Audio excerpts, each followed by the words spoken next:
Assalamualaikum warahmatullahi wabarakatuh. Alhamdulillah, alhamdulillah wa syukurillah ala ni'matillah. La haula wa la quwata illa billahil aliyyil azim. Amma ba'd.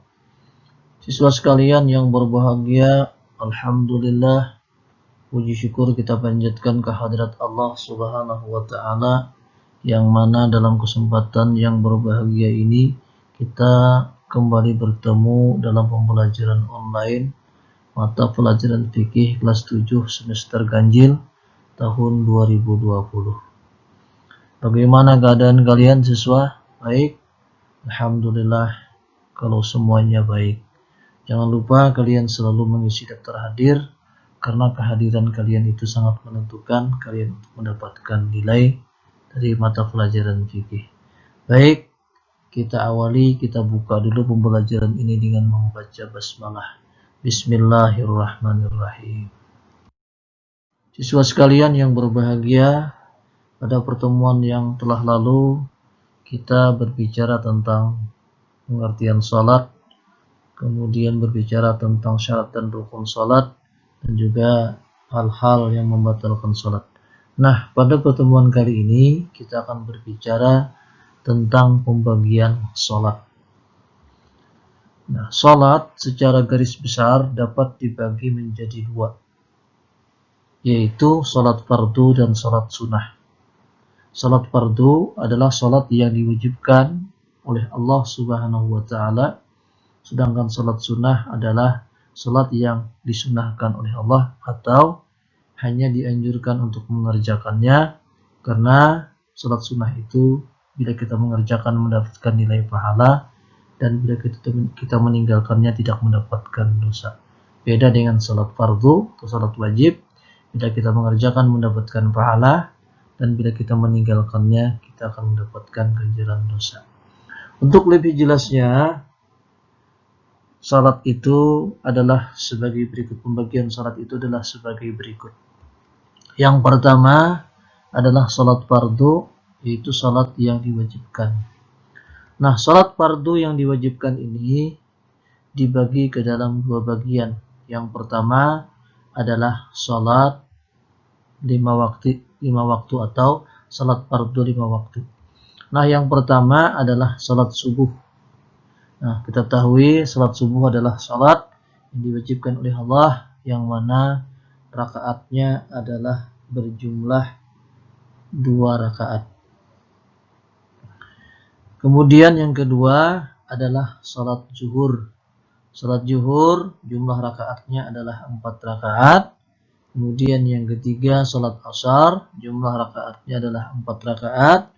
Kemudian yang keempat salat maghrib, jumlah rakaatnya adalah 3. Dan yang kelima adalah salat isya, jumlah rakaatnya adalah 4. Jadi ya, salat 5 waktu ini secara keseluruhan salatnya, rakaatnya berjumlah 17 rakaat. Kemudian yang kedua atau yang B-nya adalah salat Jumat. Nah, salat Jumat juga adalah salat yang difardukan oleh Allah sebagai pengganti salat zuhur, yang mana hanya diwajibkan bagi laki-laki dewasa. Beda dengan salat 5 waktu, itu diwajibkan semua orang Islam yang beriman kepada Allah, baik laki-laki dan perempuan yang sudah balik. Kalau salat Jumat hanya diwajibkan bagi laki-laki yang sudah balik. Nah, sedangkan perempuan itu hukumnya adalah salat sunnah. Bagi laki-laki kalau sudah salat Jumat, dia tidak mengerjakan salat zuhur karena salat Jumat pengganti daripada salat zuhur. Sedangkan bagi perempuan, dia walaupun melaksanakan salat Jumat, dia dituntut harus melaksanakan salat zuhur. Siswa sekalian yang berbahagia, kemudian yang kedua adalah salat sunnah atau salat yang tidak diwajibkan oleh Allah. Ini salat sunnah ini dibagi ke dalam dua bagian, yaitu ada yang muakkad dan ada yang ghairu muakkad. Untuk lebih jelasnya nanti kita akan bicarakan pada semester yang kedua, karena salat sunnah ini materinya masuk ke dalam masuk ke dalam semester kedua. Siswa sekalian yang berbahagia, baik kita lanjutkan. Yang pertama kita berbicara tentang sholat fardu. Sholat fardu atau sholat merupakan rukun Islam yang kedua setelah sholat syahadat. Hal ini sebagaimana sabda Nabi kita Muhammad sallallahu alaihi wasallam, "Buniyal Islamu 'alal khamsin, syahadata an la ilaha illallah wa anna Muhammadar Rasulullah wa iqamis shalah wa ita'iz zakah wal hajjil baiti wa saumi Ramadan." Rawahul Bukhari wa Muslim. Artinya Islam dibangun atas 5 perkara. Yang pertama, persaksian bahwa tiada Tuhan yang disembah selain daripada Allah dan Muhammad adalah utusan Allah. Mendirikan salat, menunaikan zakat, pergi haji dan puasa di bulan Ramadan. Hadis riwayat Bukhari dan Muslim. Siswa sekalian yang berbahagia, baik kita lanjutkan. Yang kedua adalah mengamalkan sholat fardu 5 waktu. Sholat fardu 5 waktu merupakan ibadah mahdah atau ibadah yang sudah ditentukan oleh Allah atau diwajibkan oleh Allah Subhanahu wa taala, yang harus dilakukan sesuai dengan waktu yang telah ditentukan oleh Allah Subhanahu wa taala, sebagaimana firman-Nya dalam Al-Qur'an yang berbunyi, "Inna sholata kanat 'alal mu'minina kitaban mawquta." Yang mana artinya sesungguhnya salat itu adalah kewajiban yang ditentukan oleh Allah waktunya atas orang-orang yang mukmin yang beriman kepadanya. Al-Qur'an Surah An-Nisa ayat 103.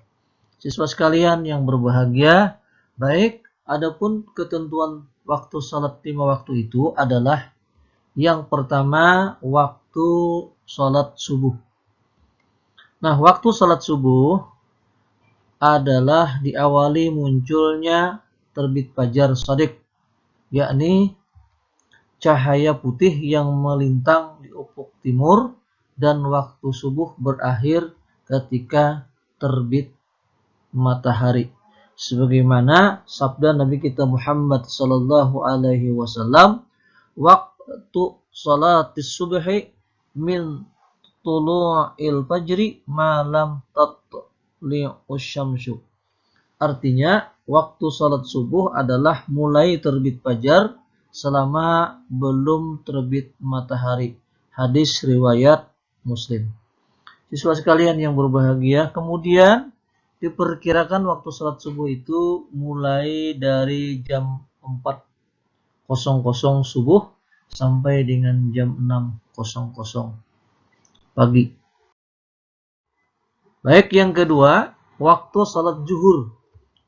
Waktu salat zuhur dimulai dari tergelincirnya matahari atau condong ke arah barat sampai dengan panjangnya bayang-bayang suatu benda sama dengan bendanya.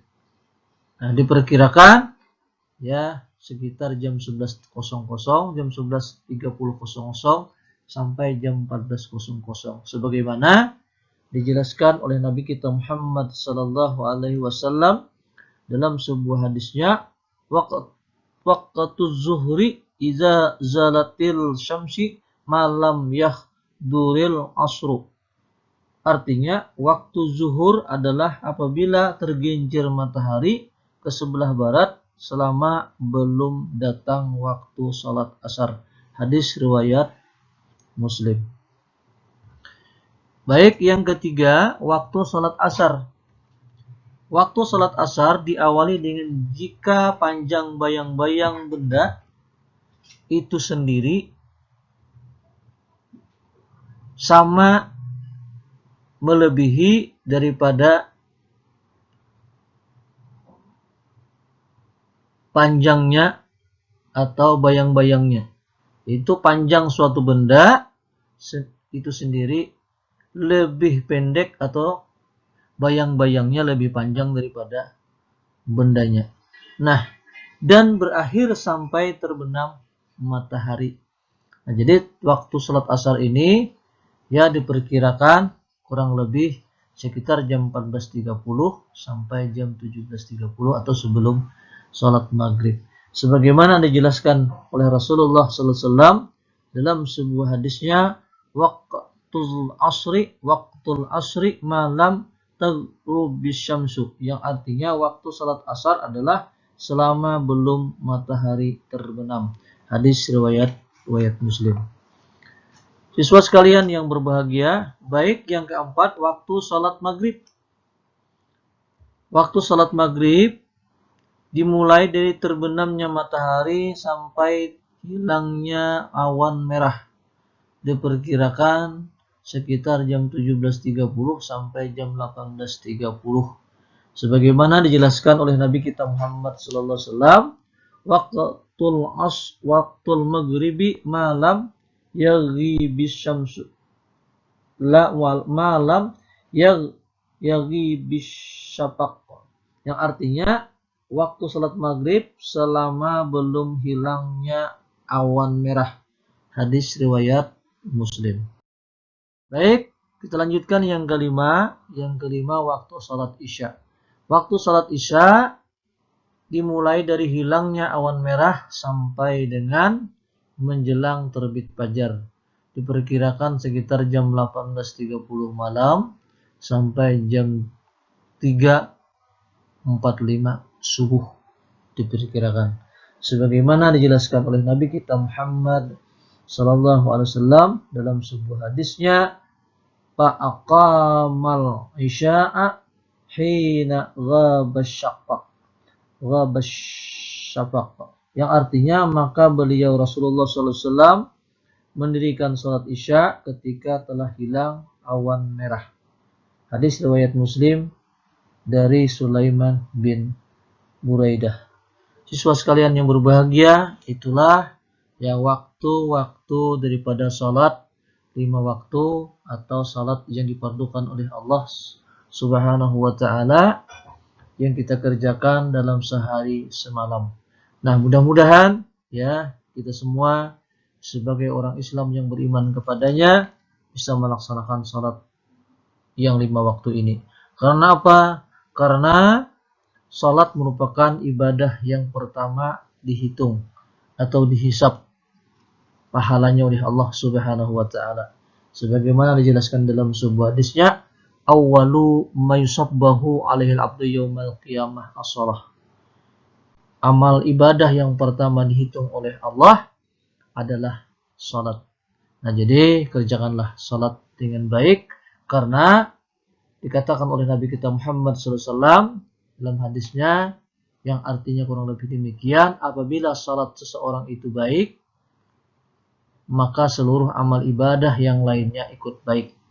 Tetapi manakala salatnya tidak baik, rusak, salatnya tidak dikerjakan dengan baik, ada yang tertinggal, dalam 5 waktu tidak sempurna mengerjakannya, maka kata Nabi kita SAW, seluruh amal yang lain pun ikut rusak pula. Maka oleh karena itu, anak-anakku sekalian, jangan sampai tinggalkan salat, karena meninggalkan salat itu ya pada hukumnya adalah haram.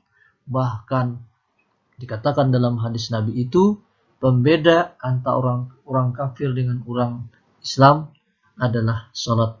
Maka apabila kita salat, maka berarti kita adalah Islam atau Muslim. Berarti kalau kita meninggalkan salat, berarti kita adalah kufur atau kafir. Demikian Bapak akhiri, billahi taufiq wal hidayah. Assalamualaikum warahmatullahi wabarakatuh.